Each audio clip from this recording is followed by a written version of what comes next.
हरे कृष्णा, राधे राधे। दोस्तों, स्वागत है आपका हमारे चैनल शिखा भक्ति धारा में। आप सभी लोगों को अश्विन माह की संकष्टी चतुर्थी का हार्दिक शुभकामनाएं। गणेश विसर्जन 6 सितंबर को था। गणेश जी को विदा कर देने के बाद बप्पा के भक्तों को उनके अगले बरस आने का इंतजार रहता है। गणेश विसर्जन के बाद बप्पा की पूजा के लिए सबसे खास दिन होता है अश्विन माह की संकष्टी चतुर्थी, जो इस साल 10 सितंबर 2025 को है। इसे विघ्नराज संकष्टी चतुर्थी के नाम से भी जाना जाता है।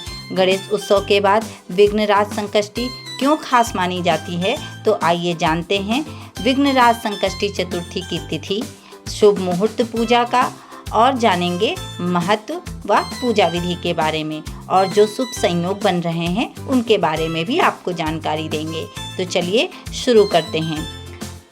गणेश चतुर्थी के बाद जो आने वाली विघ्नराज संकष्टी चतुर्थी है, इसका हिंदू धर्म में बहुत ही महत्व है। तो विघ्नराज संकष्टी चतुर्थी जो कि 2025 में है, उसका मुहूर्त इस प्रकार है।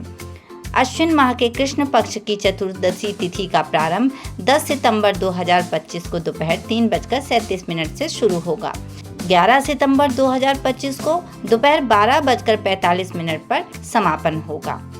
गणेश चतुर्थी पर पूजा का शुभ मुहूर्त रहेगा सुबह 6:04 से सुबह 7:37। दूसरा शुभ मुहूर्त रहेगा पूजा का 7:37 से 9:11, और तीसरा शुभ मुहूर्त रहेगा शाम 4:58 से शाम 6:32। आपको बता दें कि संकष्टी चतुर्थी वाले दिन चंद्रोदय का जो समय रहेगा वो रात्रि 8:06 पे है। विघ्नराज संकष्टी चतुर्थी गणेश उत्सव के दौरान 10 दिन तक बप्पा के भक्त धूमधाम से ये पर्व मनाते हैं। ऐसे में गणेश विसर्जन के बाद ये पहला व्रत होता है जो गणपति जी को समर्पित होता है, इसलिए इसकी विशेष मान्यता है। विघ्नराज संकष्टी चतुर्थी व्रत संतान प्राप्ति, स्वास्थ्य लाभ और आर्थिक समस्याओं से मुक्ति के लिए भी बहुत फलदायी माना जाता है। संकष्टी चतुर्थी का अर्थ ही संकटों को हरने वाली चतुर्थी है, इसलिए ये व्रत जीवन की सभी बाधाओं को दूर करने में सहायक होता है। और साथ ही संकष्टी चतुर्थी का व्रत रखने पर घर परिवार में सुख शांति और आर्थिक समृद्धि बनी रहती है। सच्चे मन से गणपति बप्पा की आराधना करने से जीवन की सभी नकारात्मकता दूर हो जाती है और नई ऊर्जा का संचार होता है। इस व्रत को करने से जीवन की सभी बाधाएं तो दूर होती ही हैं और खास कामों में सफलता भी मिलती है। भक्त इस दिन उपवास रखते हैं और रात को चंद्रमा के दर्शन कर व्रत का समापन करते हैं।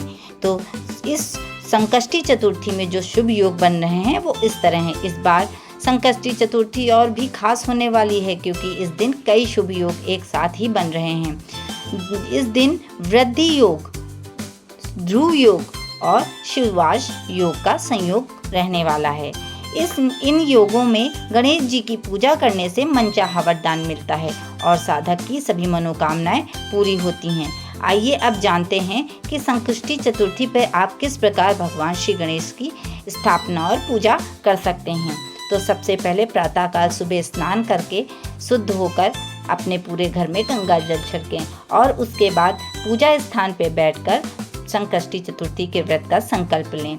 फिर एक पाटे पे पीला कपड़ा बिछा दें और उस पे गणपति जी की जो भी आपके पास मूर्ति या विग्रह हो उसे स्थापित करें, उसे स्नान कराएं और उसके बाद उन्हें टीका करें, उन्हें फूल अर्पित करें, पुष्प की माला पहनाएं। उसके बाद धूप दीप कर उनकी आरती करें। उन संकष्टी चतुर्थी पर गणेश चालीसा का पाठ करें और उसके बाद कथा पढ़ें।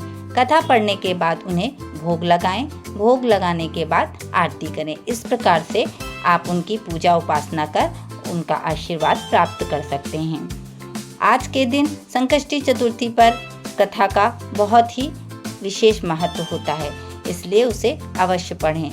इस कथा का पाठ करने से सभी संकटों का नाश होता है। आपको हम अपने अगले वीडियो में संकष्टी चतुर्थी की कथा का श्रवण कराएंगे। तब तक के लिए वीडियो को विराम देते हैं। आप लोगों को वीडियो अच्छा लगा हो तो प्लीज़ लाइक करें, शेयर करें व सब्सक्राइब करें। राधे राधे।